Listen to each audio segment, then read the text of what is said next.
Today's episode is brought to you by the British Academy of Soccer. Looking for a soccer camp this summer for your child? We at British Academy of Soccer offer camps for children 3 to 18 years old.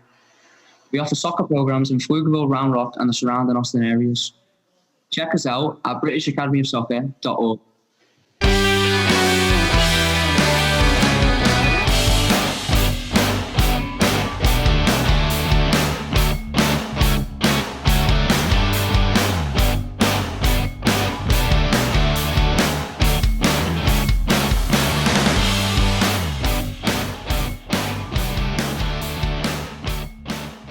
Welcome to the Liverpool Connection podcast, episode 17. I am Daz. I've got Steve with me and a very special guest, the Voice of Anfield, Mr. George Sephton. Good evening, viewers. Yes. So, should we delve into the past? 1971. Seems like a long time ago. So, did you just think the announcer then was crap, and you wanted to be like how, like, you know? Obviously, you went to the matches, and then did you just go, that's what I want to do? Well, it was not quite that elegant. Succinct. The guy who was doing it before me was a guy called Alan Jackson, who has had a long career on Radio Merseyside, working with the BBC. But in those days, he was desperate to get into radio. He was doing mobile DJing, weddings, that sort of thing. He was offered a 6-month contract on the Isle of Man in October 1970. And he said to the club, look, I've got to do this. This is my foothold into radio. And he went off. He said, I'll leave somebody in charge who will hold the fort. But the guy was inclined to make bloomers. And one night, I was there with my wife. This would be April 71.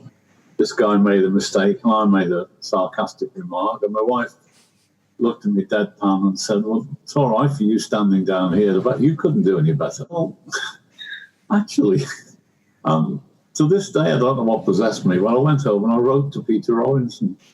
And the letter was quite long and complicated, but basically it boiled down to, dear sir, gives a job, I can do that. Peter had decided he wanted to see the back of this particular guy. And just at that moment, my letter landed on his desk, and he called me in. I had an interview, and he decided to give me a trial. And technically speaking, I'm still on trial at mine, but I think I should feel quite confident by now. And off we went, say 14th of August, 1971.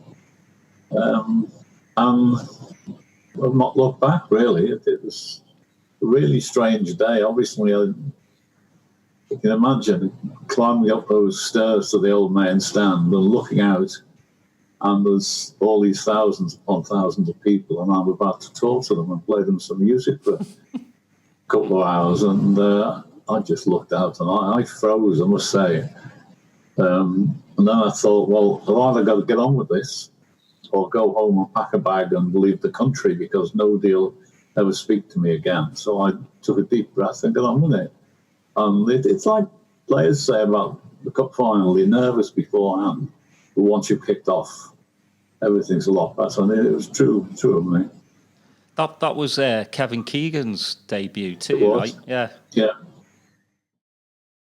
Well, my predecessor, who didn't know he'd been given the Big E, turned up before the game, looked at me, horrified, and he just hung around and watched the game. He didn't cause trouble or anything, but I remember him saying, that new lad's a bit of a tiger, isn't he? And the new lad, of course, was Kevin.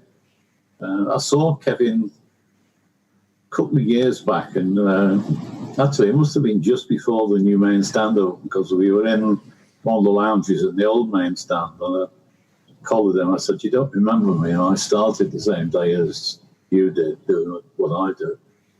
And he said, oh, yeah. And then he thought for a minute, he looked at me and said, hang on, you're still here.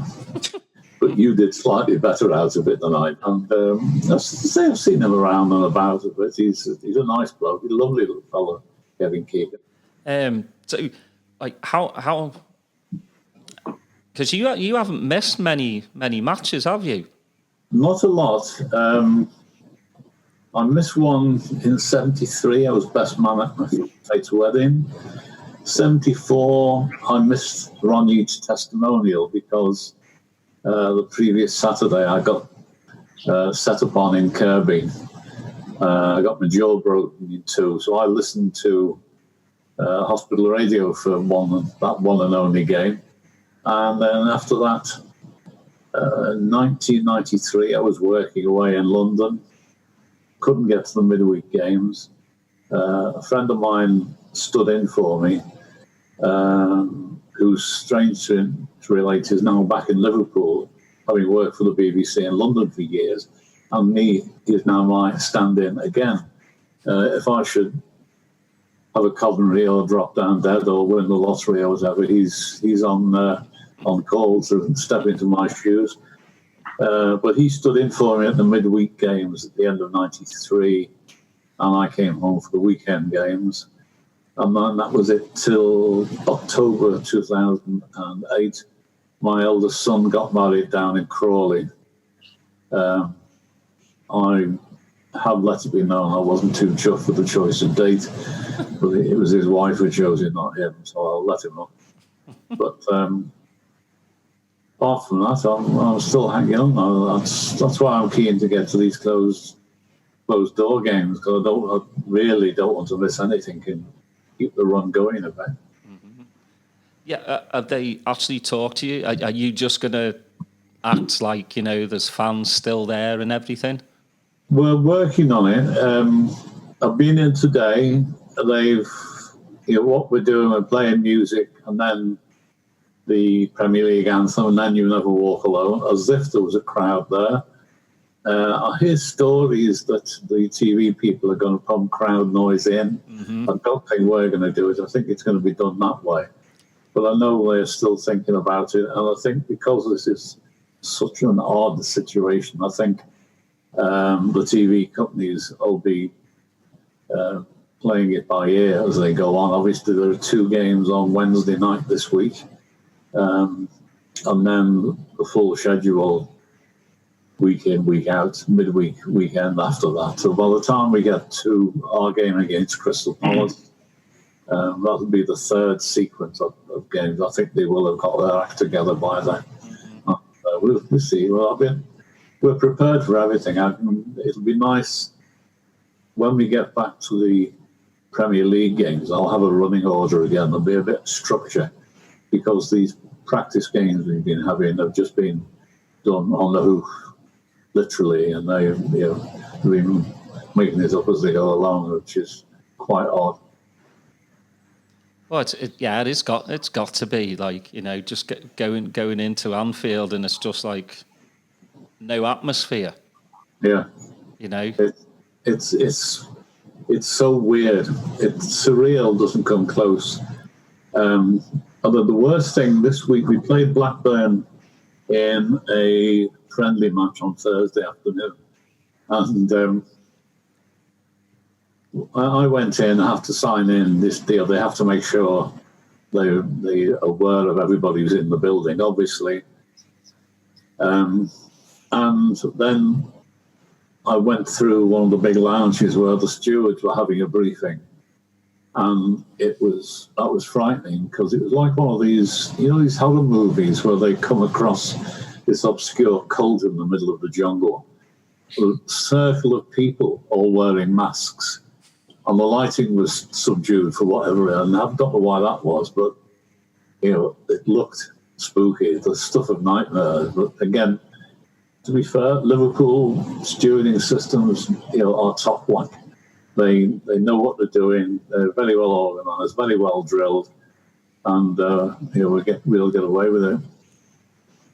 Oh, I mean, even there, like the outside, obviously, everybody walks up to Anfield, so you haven't even got that. So it's just going to be a strange one. But just as long as the boys do the job, I think that's. Well, that's it. I don't know what the logistics are going to be when we play Crystal Palace, because if that's the day we're going to win the league, there might be a few people who want to come and stand outside. Mm-hmm. But I can't imagine there'll be too many, because people will want to see it, and they can't see it standing in the road outside. They can see it on their TV at home. Yeah. And obviously not in the pub even at the moment, so that's out the window. There'll be a few, but the way the place is laid out, the way the area is laid out now, it's easy enough to police the place and cut certain roads off and whatever. I don't think we'll have any hassle. I hope I'm right for once. So, George, you've got one of the best jobs in the world, and you get to watch Liverpool probably every home match. I'd like to know what team you think is the best that you've seen. Probably this one, to be quite honest. I keep saying that it's very difficult. People keep asking me to pick my favourite 11, and that's impossible. Because, where do you start? You've got to start with Kenny Dalglish. Pick him, you've got to have Rushy alongside him. Then what happened to Kevin and John Toshek? And then you haven't even got as far as Sadio Mane, Mo, Bobby Firmino. Then you get back, Virgil van Dijk is far and away the best centre-back I've ever seen. Mm-hmm. You could put, a cart horse alongside him, he'd still be. Alan Hansen and Mark Lawrence were a class act. You can't pick one of those to go alongside. You've got to have them as a pair. And again, given my age, Emily News, Phil Thompson. Mm-hmm. Oh, you've got to have them in. So, you haven't even got as far as the fullbacks or the keeper or the midfield. And you've got 11 players before you start thinking about it. But the team in the mid-80s looked invincible. They really did. This lot, they are invincible, but they don't look it sometimes. You won even every game, you're thinking, can we have 5 early goals, please? And just let's calm down. Barcelona was the greatest night ever in my humble opinion. But the last 20 minutes of that were absolutely horrendous, waiting to see if Barcelona could sneak one. Because all they had to do was sneak one, and they were through. And that was tremendous pressure. But I say that the 80s team always looked very cool, calm, and collected. Somehow they really were a terrific team. The bottom line is, I'm so lucky to have seen all of the great teams. I started going just after Shankly started managing the place. So I've seen them all. The 70s, the first FA Cup final win, the first division win for many, many years, the whole new era under Shankly, then off into Europe. That was something I never dreamed of seeing. You're watching Liverpool win European Cups. Just unbelievable. That was not belonging to somebody else. That was for the likes of Real Madrid and the big Italian team. It had nothing to do with us. And here we are. We're the best in the business. There will be a point in the next few weeks when we are the holders of everything. We'll be champions of England, Europe, and the world, mm-hmm. And the Premier League. That's everything. Obviously, when this year's Champions League final is played, which I think is going to be in mid-August, that'll be our crown gone. But we will have held it for 15 months, which is pretty good going. And I say, there's a point in between times we'll have everything there lined up, which is just. Yeah, how good is this team though, George? Week in, week out. Two losses in the league in 2 seasons is amazing. It's incredible. I mean, you look over the team and you think every one of them was a class act. There are no weak links.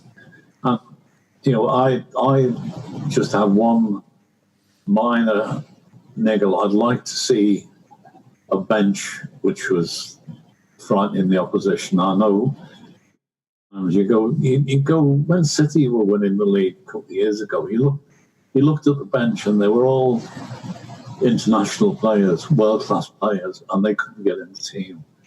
And we're not quite up to that stage yet. We'll get in there, but if everybody's fit, that'll probably happen. And you've got a couple of the kids coming through, justify their places on that bench, and it'll be frightening. Sometimes the opposition is beaten before they kick a ball. Some great kids, and some of the kids out on loan. I mean, Harry Wilson down at Bournemouth, I feel so sorry for him. He's doing a good job, but he could do a great job from Ben Woodburn, another one, Welsh international, class player. And then we've got Curtis Jones coming through, and Harvey Elliott. I was so excited when we bought Harvey Elliott because I'd seen him in action, and he was 16, and he's so confident, and he's fantastic to watch. He really is. He'll be a superstar like that.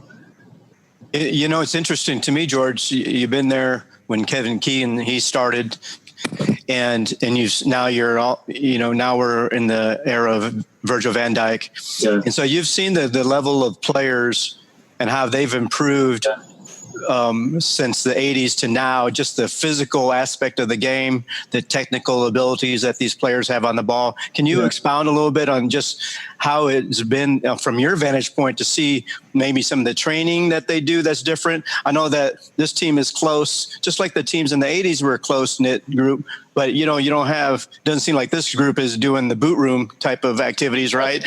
But they are very close-knit. So can you maybe go over that a little bit for us? Yeah, obviously I don't see much training nowadays, but I mean the last few days when they've been at Anfield trying to get the feel of the place for the lockdown games, it's been fascinating to watch. And I think the bottom line is that what we're doing now is just a progression from what Shankly and Paisley were doing, because they revolutionised training methods when they came. And then, what we've got now, we've got not just the manager, but we've got fitness coaches, speed coaches, nutritionists, the whole shooting match. And much as some of the older players will poo-poo them, they are doing the business. I think this goes back to probably when Arsene Wenger came to Arsenal, because he frightened the living daylights out of the staff at Arsenal then. I know I've heard them say that he suddenly came in and told them what they could and couldn't eat. They never thought about that before. And I go to a lot of functions with ex-players in normal times. I remember Phil Neal one night.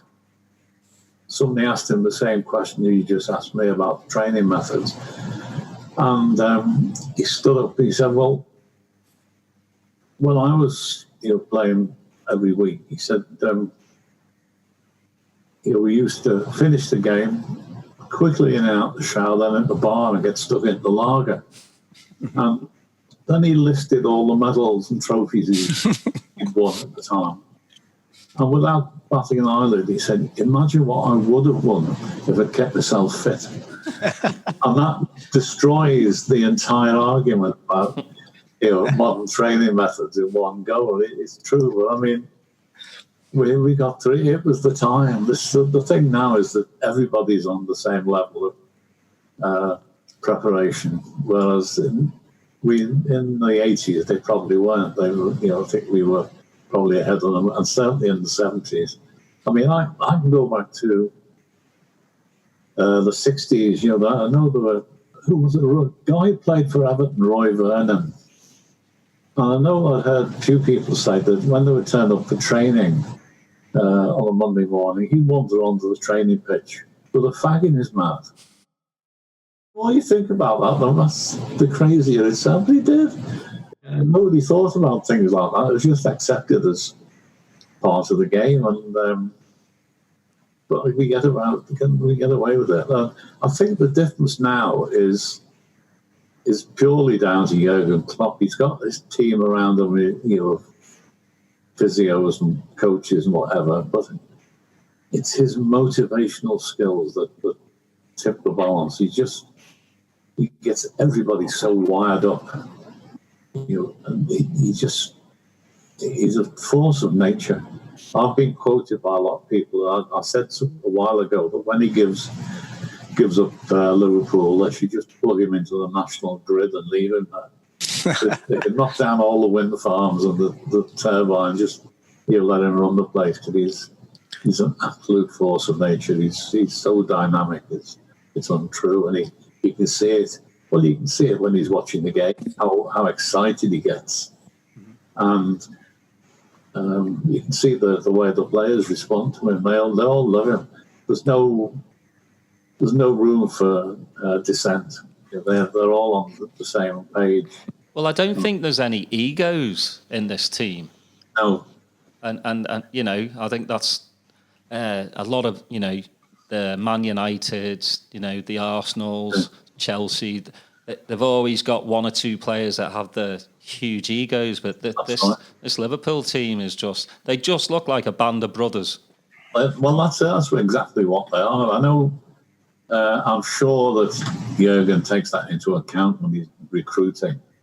I remember Bob Paisley used to say that when they were thinking about signing a player, they get him down, and they could tell by the way he hung his coat up. It's just the body language. They didn't have a phrase like body language then, but that's exactly what they were watching. A guy who turned up excited to be there, and just keen to get on with the job. And if anybody turned up to Liverpool saying what the wages, they wouldn't get very far. I mean, Shanks was like that. I remember Kevin telling me when he went to sign for Liverpool, he went with his dad to see Shanks, and they shook hands and contract, and they were on the way out the office, and Kevin's dad said to him, he didn't mention money. And Kevin said, no, you're right, it didn't, haven't agreed a wage at all. So he went back in, and he said to Bill Shankly, excuse me, Mr. Shankly, we didn't agree on my wages. And Shankly went mad. He said, son, you're playing for Liverpool. We'll sort the money out. That's all you need to know. And that was it. And then you go further forward. John Aldridge, another one. He was playing for Oxford. He was told that Liverpool were interested, and they had the agents chasing him. So I'll go to the meeting with you and negotiate the wages. And John said, I just want to play for Liverpool. And he turned up to a hotel in the Midlands, halfway between Oxford and Liverpool, met Peter Robinson and the chairman. And Peter gets a folder out with a contract in. And he's saying, this is what we want to pay you, this is the bonus system, this is holiday pay, whatever. And John Aldridge just looked at me and said, will you give me a pen? And just signed it. I want to play for Liverpool. My favourite of all, Michael Robinson, who sadly passed away recently. He was playing for Brighton, heard Liverpool were interested, packed an overnight bag, flew over to Holland where we were on pre-season, and collared Bob Paisley, where do I sign? That was it. He didn't want to know about the wages or anything. He wanted to play for Liverpool. We've got a whole squad full of them now. Mm-hmm. George, it's interesting because we're referencing Klopp, and that may come down to being the best signing FSG has had, right? Absolutely. Since they've taken over. But you were also there, being based out of the United States. It's interesting to us, the ownership group, obviously an American consortium, but also taken over from the Hicks and Gillette. And you're there, obviously, during that time. Can you maybe give us some backstory on just the atmosphere at the end of Hicks and Gillette, and then when FSG came in, and was there any changes of Absolutely. The outlook from everybody that was working there. Yeah, I mean, it became pretty clear when FSG came in that they knew what they were doing. They knew what they wanted to do. Obviously, they're going to make money. Now, nobody objects to them making money, but Hicks and Gillette, very nearly bankrupted the place, and their attitude was they wanted to make money for Hicks and Gillette, whereas FSG wanted to make money for everybody. And that's what's happening now with the places. Well, in normal times, the place is packed out every week. The players are well paid. They'll probably get more money elsewhere, but they've got more than enough to live on. They're very happy. I remember when Hicks and Gillette turned up, they were talking about building a new stadium in Stanley Park. Right.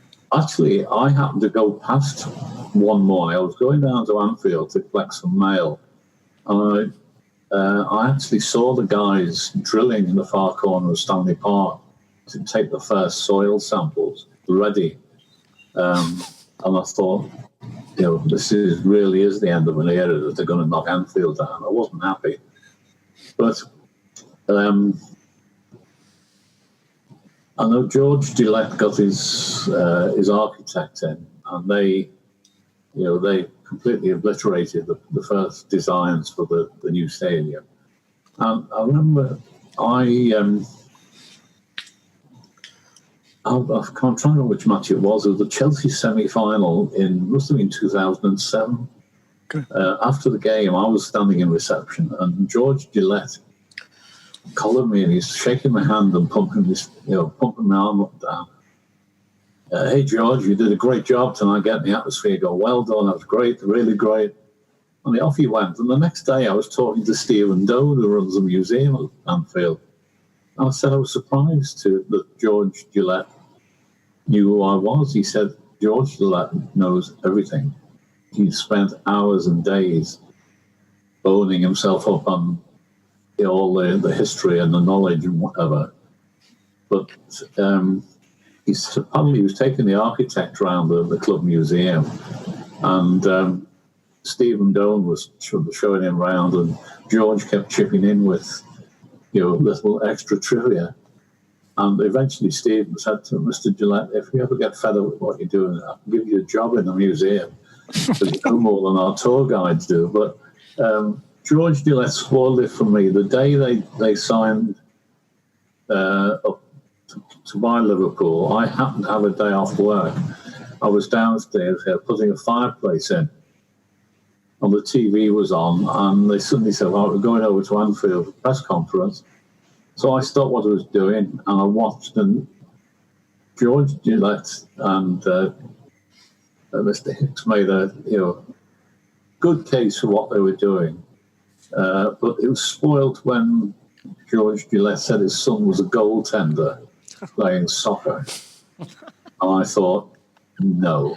And then, they kept talking the right things, but it was quite obvious that from the word go that some of the dodgy deals they were doing to refinance the place, they were only in it for themselves. And, there was a point, as I say, which Liverpool were very nearly going bankrupt. I remember telling everybody, it may not be the end of the world if we go bust, because we can start from scratch, clean, like Glasgow Rangers have done in the last few years. But fortunately, it didn't come to that. FSG came in. Great bunch of people, are thoroughly experienced in what they're doing. The club, you can't argue with the way the club's come on in the last few years since they've taken over. It's just, it's blindingly obvious. It'd be nice.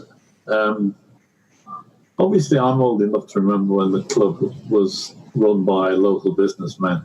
Even when I started, the directors were people who owned butcher shops in Liverpool and clothing stores and whatever. Those days are gone, sadly.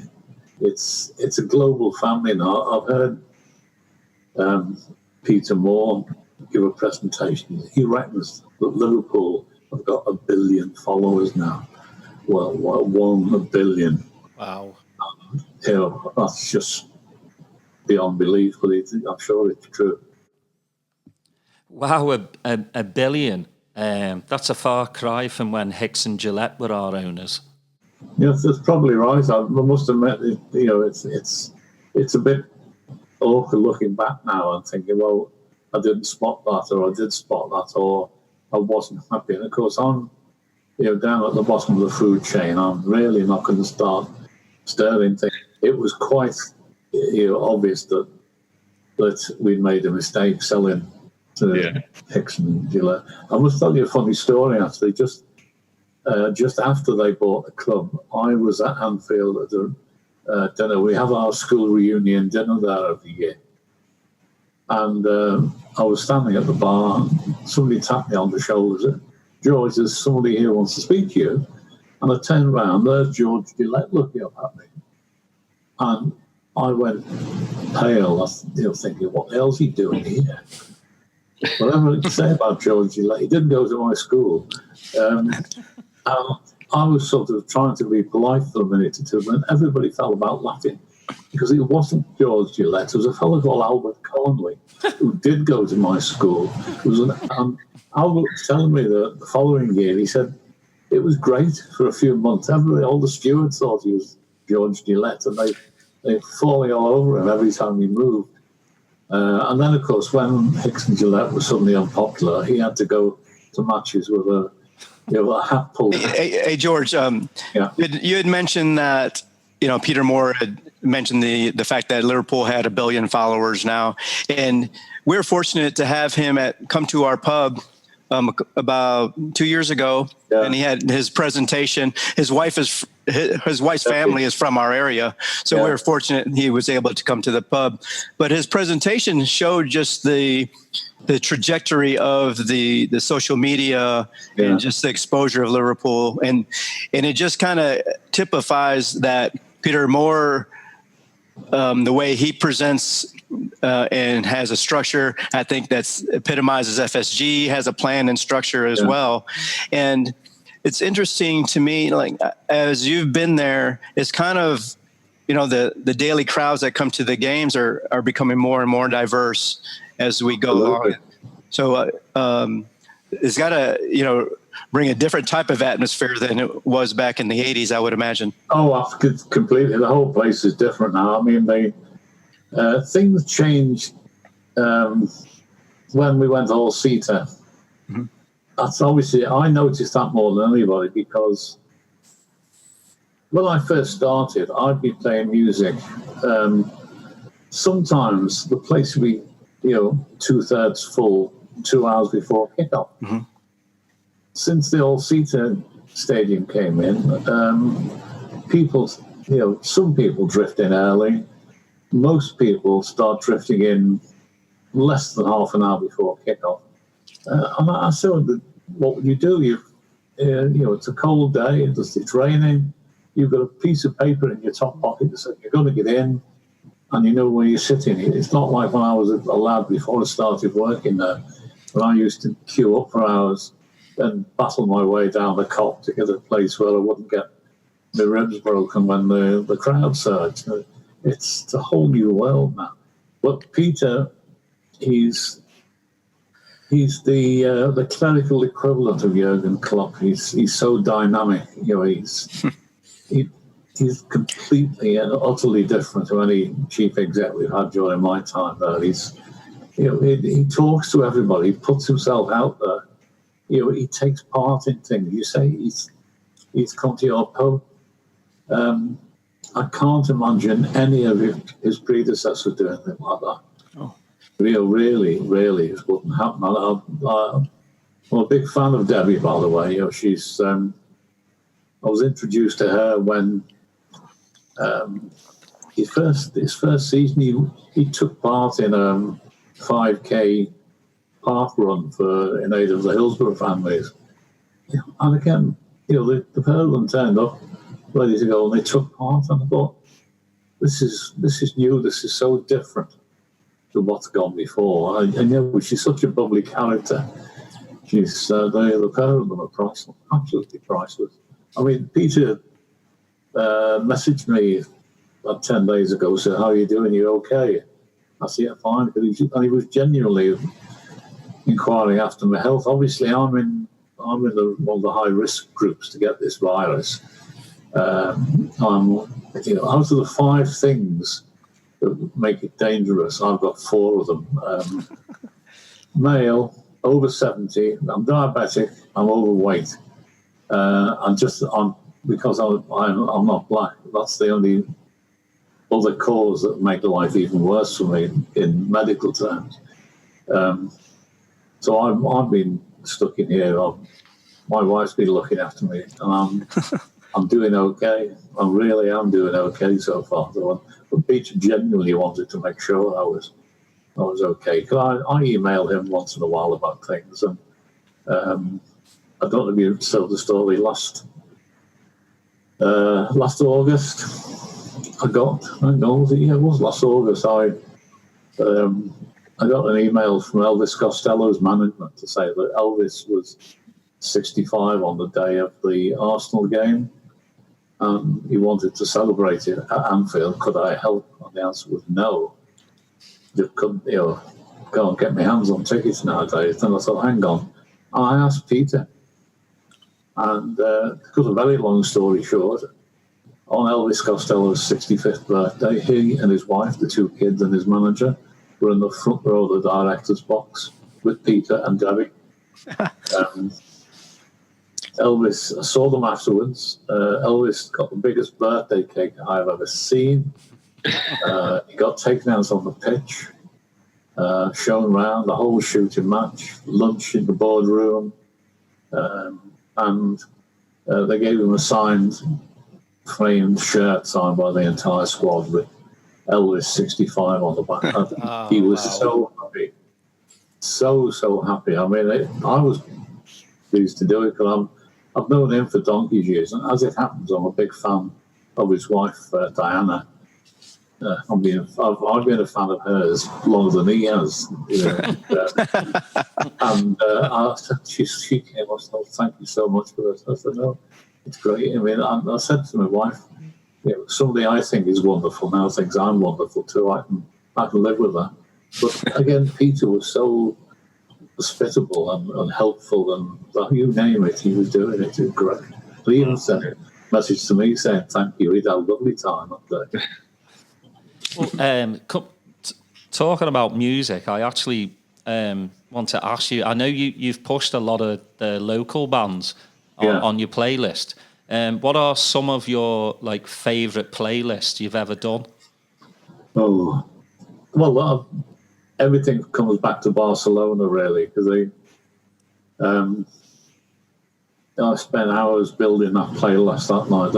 A night like that, you've got to have everything meaningful and upbeat and emotive and all the rest of it, and it did the trick that night. I mean, I'm getting slightly more sophisticated than I was.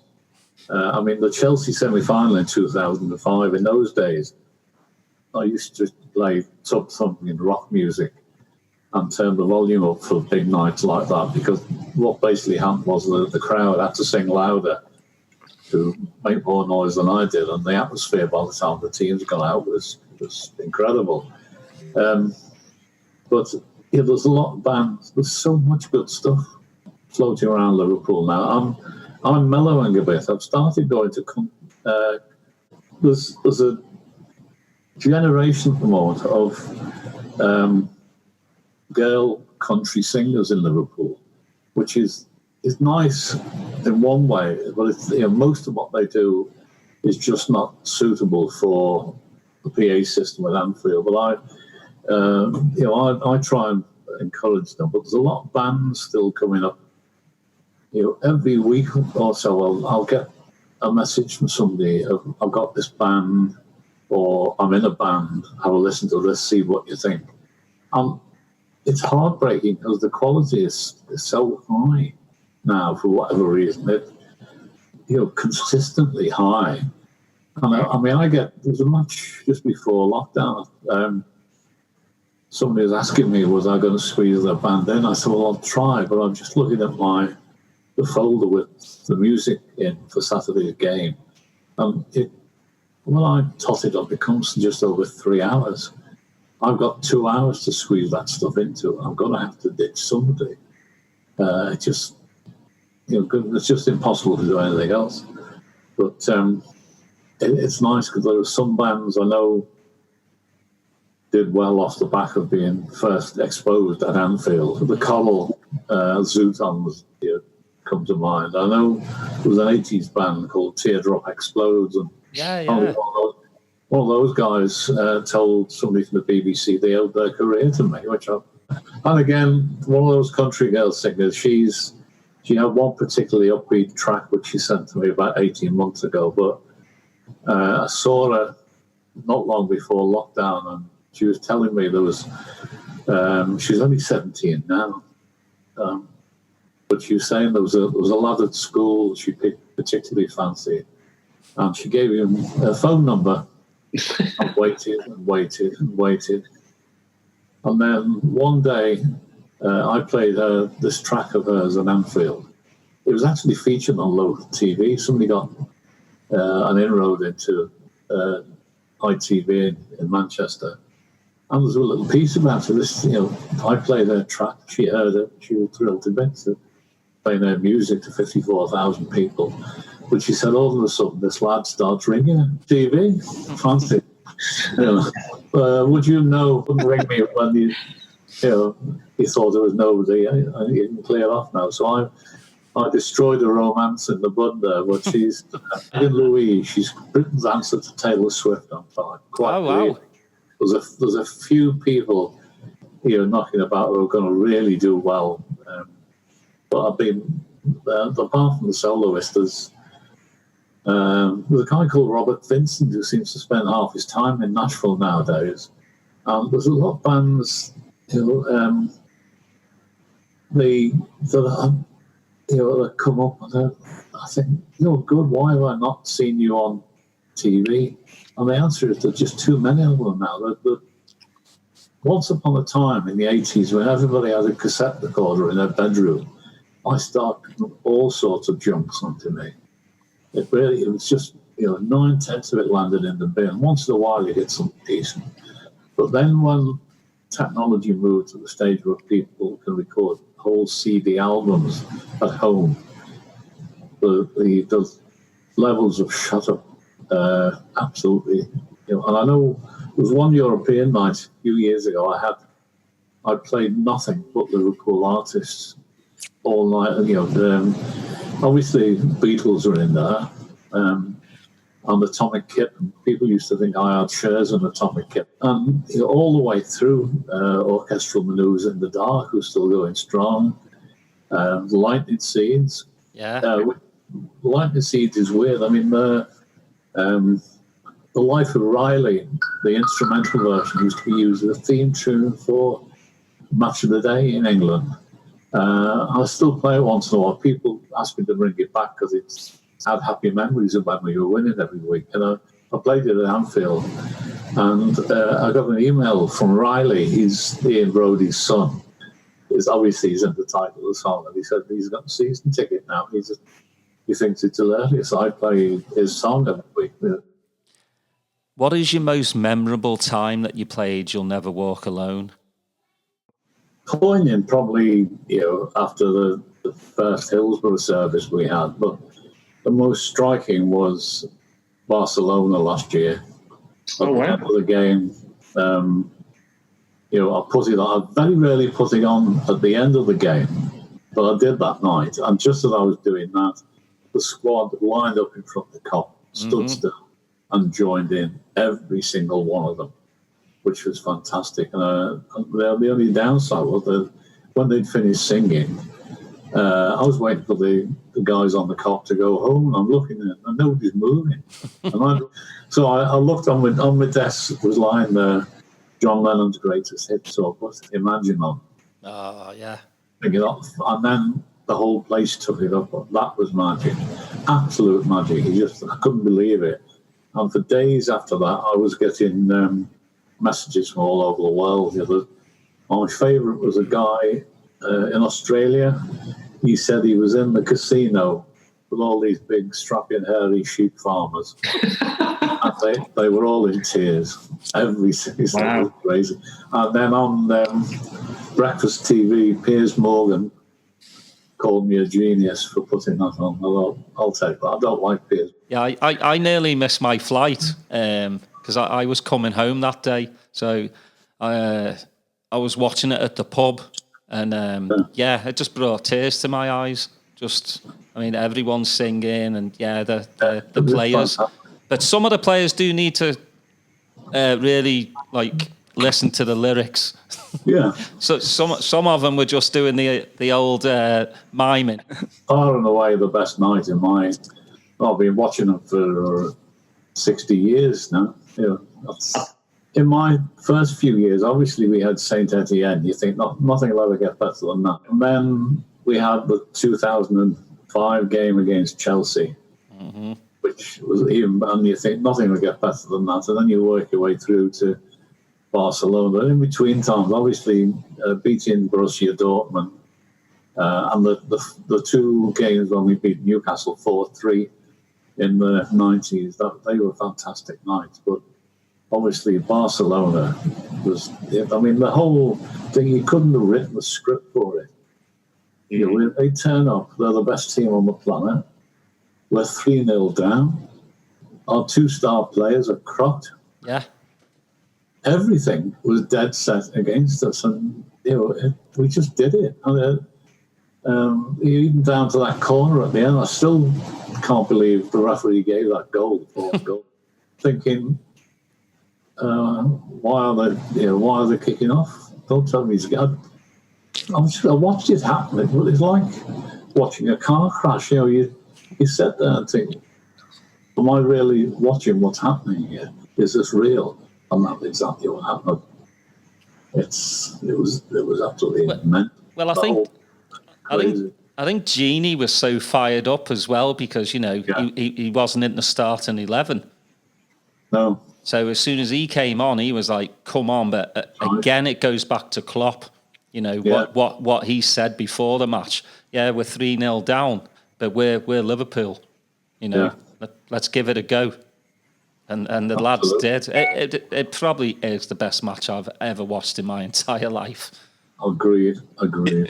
Daz, I still don't know how you got to the airport because I was Me neither. I was at the pub with you, and we're like, okay, one more minute. We can wait one more minute. Well, it was good. You made it somehow. Well, we made it, but it was good because the flight actually had got delayed, which is good because it gave me a chance to go to the bar. I could have flown back home, just on energy. Just that was just a magical night. And as soon as we know the date, when they're going to do the parade, we're on that first flight back. Oh, blimey! It's going to be a day and a half. Oh yeah, it's but my poor grandson Thomas, who's 8, started taking an interest in football in the last 18 months. He's been to a couple of games. He went to the game when we beat City last autumn, and I got him tickets, him and his mum, for the Crystal Palace game. And by absolute good luck, they had the 2 middle seats in the front row of the Upper Anfield Road stand. And he was looking so excited. Well, so was my daughter to come to that. She'd been a Liverpool fan, obviously, growing up. And when it was postponed because of lockdown, he was distraught. Well, I was distraught, but he was in a terrible state. So I'm looking forward to the day where we can put that right.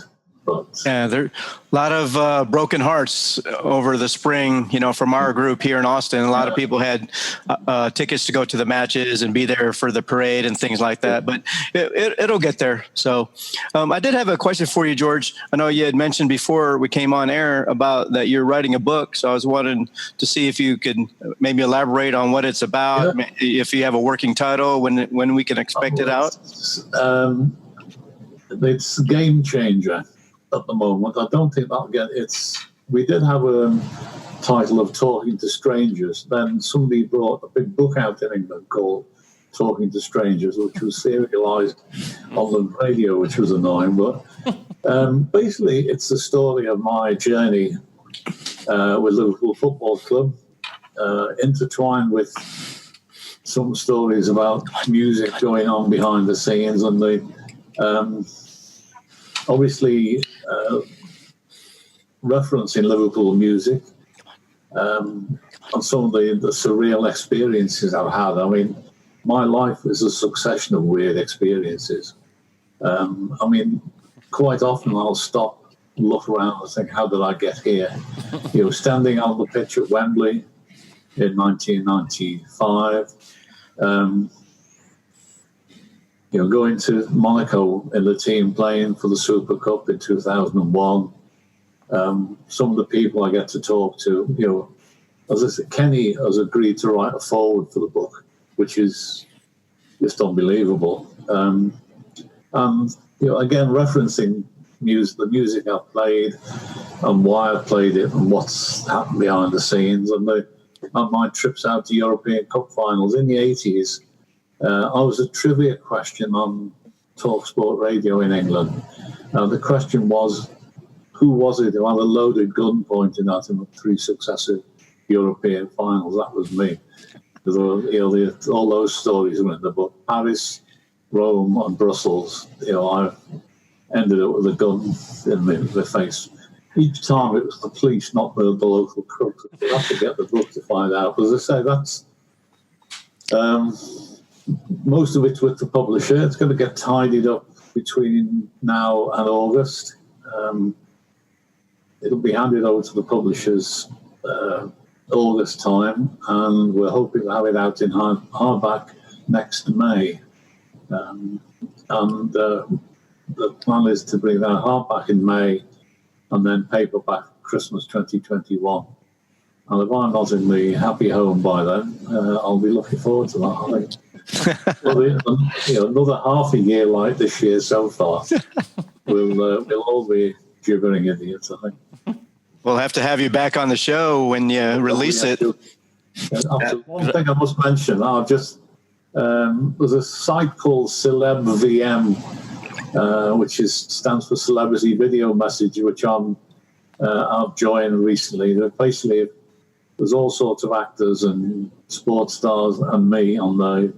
If you log on to there, you can get video messages from all sorts of people, again, including me, which is quite fun. I'm trying to do a lot of those that we're tagging music on the end, you know, in these circumstances. But you know, so many people are missing Anfield and whatever. So I'm trying to bring a bit of atmosphere into their lives.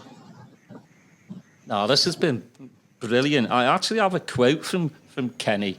What he said about you, George. He said, George is a part of the history and tradition of this club, and it would be more relevant if he left than if...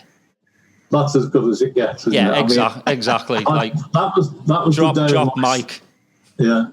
That was my 65th birthday. I was out with my wife, my daughter, and my son-in-law, and we were having a meal. My 2 sons were both abroad at the time, sadly. One in Tampa, incidentally, and one in Mauritius, working. So there's just the 4 of us out, and my phone suddenly started pinging away. And I'm trying not to be rude and interrupt the meal, but I'm sort of trying to look at my phone and getting all these messages. Wasn't it wonderful what Kenny said? And I hadn't a clue what they were talking about. Well, when I got home, I looked on LFC TV, and sure as eggs, there he was, that quote you just mentioned. And I called my wife in here in front of my computer and said, just watch this. And we stood here, and I ran it again, just to make sure we hadn't misheard him. And I said to him, take me outside and shoot me now. Kenny's agreed to do the foreword to my book. So, you know, that's probably a step up from him using that quote. But I'm so proud of that. And again, it's just unbelievable. I was saying to you before, surreal, just unbelievable. like I was chatting with you and Amy the other day. Yeah. You know, me granddad used to take me, you know, to all the home matches. So, and again, when I was about 10, I got introduced to you, and that was probably, I think, the last match my granddad could go. He passed away with cancer, I think in 85. So your voice has been just iconic for me. Like you make magical moments even better in my book. I'm going to cry now. You told me the same thing. You said I need to get out more. You need to get out more then. No, that's really good to hear. I mean, I'm just so proud to be part of the club, the little part of the club, and just have my name associated with things that go on and talk to people like yourself. It's just so good. It makes life worthwhile. Well, I hope you do it for many, many years to come, because the new generation is coming to Anfield. You know, you've got travellers from all over the world. You know, hearing your voice, and hearing your playlists. It's just I mean, I love living over here, but I miss being able to go to Anfield every other week. I do, because that was part of my life. I'm gonna try and get all of you crying. No, you're gonna make me drink. That's all. I'm on the Diet Coke. I was talking to a guy called Rodney Marsh, you may remember, the other night on another podcast, and I said, I was just going to get a drink. My mouth's dry, and I said, "This is my tipple nowadays, Diet Coke." And Rodney didn't bat an eyelid. He just looked at me and said, "It's not working." But no, seriously, I'm obviously my life is set to targets at the moment. My first target was to survive the virus. Next target is to get back to Anfield, watch them win the league.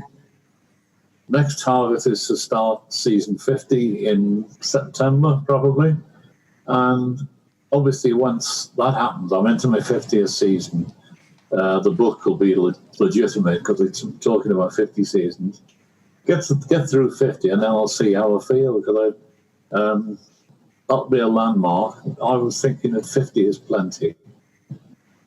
And then I think, well, expanding the Anfield Road stand, I'd really, really like to be there when I'm talking to 62,000 people instead of 54. Oh, yeah. And see what happens, and see, it'd be nice to see how long Jurgen goes on for, and what he does in the future. And if we can sustain what's going on at the moment, that'd be good. But as I say, fingers crossed. Everything's fingers crossed at the moment. Well, I think Klopp will be around, I think, for at least another 3 or 4 years. Oh, I hope so. So, because he's already setting up the academy, like like we were talking last night, like Fergie's did for United. He's setting the future. Yeah, absolutely. The future's bright. But, what was the song? The future's so bright, I got to wear shades. I'm not sure where it is. Timbuk 3. Yeah, I remember. I say there's only a handful of people in this life I've actually idolised. Bill Shankly, one, Paul McCartney, another, and I dare say Jurgen Klopp will be getting in that bracket very soon, and possibly Steven Gerrard one of these days.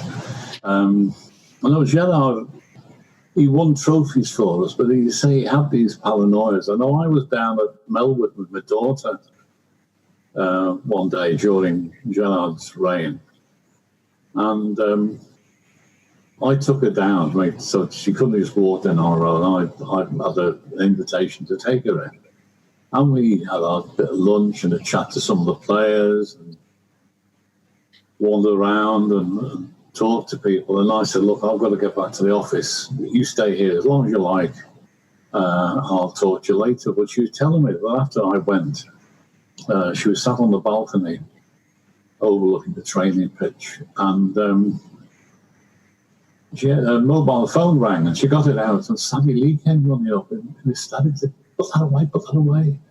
She said, I'll go mad. And I said, okay, I'll put it away. And he really was paranoid about it. And, he was the one who stopped people getting autographs in the corridors. That's right, yeah. I mean, he's the sort of old professor type. Obviously he did the business. We got all those trophies. But it's,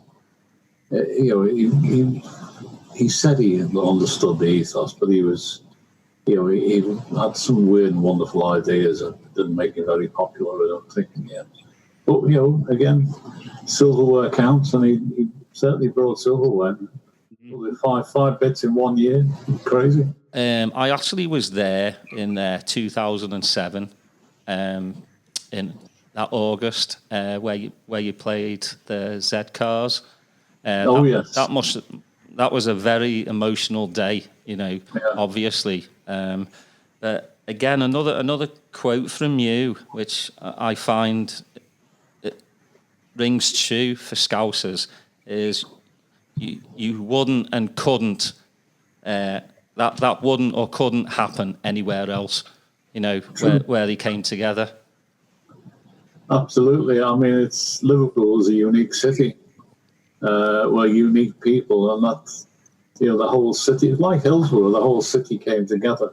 The fact that poor little Rhys Jones had a blue shirt on was irrelevant. I know Bryce Morrison, who was the club secretary at the time, he rang me up and said, look, don't say anything, just listen. And he was trying to tell me that he wanted me to play Z Cars, and he was apologising as he went along. And I said, you're pushing on an open door. That's a really good idea. I'm very happy to do it. And as it happened, I had the thing on a CD somewhere in one of my racks up here, on one of these compilation things of TV themes. So, yeah, no problem. He's still going on. I said, no, it's all right. I'm really happy to do that. It's a great idea. It'll go down so well. And, the Jones family will be really touched that we're, making a message like this. And it was true. Again,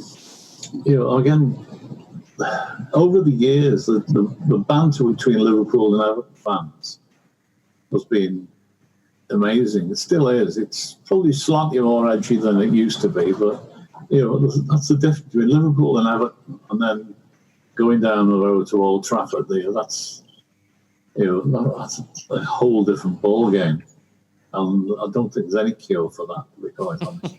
Well, George, it's been an absolute honour and a privilege to have you on. I really, really appreciate you taking the time. My pleasure. It's nice to speak to people who are shouting at me. It will be another look. Yeah. Thank you, George, for being on our podcast, and we definitely look forward to seeing you, hearing your voice at the games, and also looking forward to reading all about the backstories in your book coming out. We say over here, see you on the other side. Yeah, that's right. Stay safe, guys. You too. Thank you so much to George Sephton for coming on and doing the show with us. Just enlightening us and, hopefully the listeners. He is the voice of Anfield, and it did get a bit emotional. You know what the great thing is that there's so many new fans, right? A couple of years ago, since 2005, and it's always referenced back to the 80s. And here now we have a guest, a legend on our podcast that can cover that whole, for 50 years. He can talk about the old days and the new days.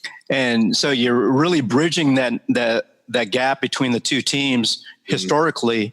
And it was just an amazing honor to have him here on the show. Yeah, it was. It was defo an honour to have George, and we really do appreciate him taking the time out to come on the podcast and talk to us. Hopefully you listeners will really enjoy the show and get a bit of history about what George brings to Liverpool Football Club. Anyways, that's our show for tonight. You can check us out for upcoming events at atxreds.com. We're also on Twitter now at ATXReds Podcast. We've also got the Facebook page as well. I guess that's it for me and Steve, but good night and stay safe.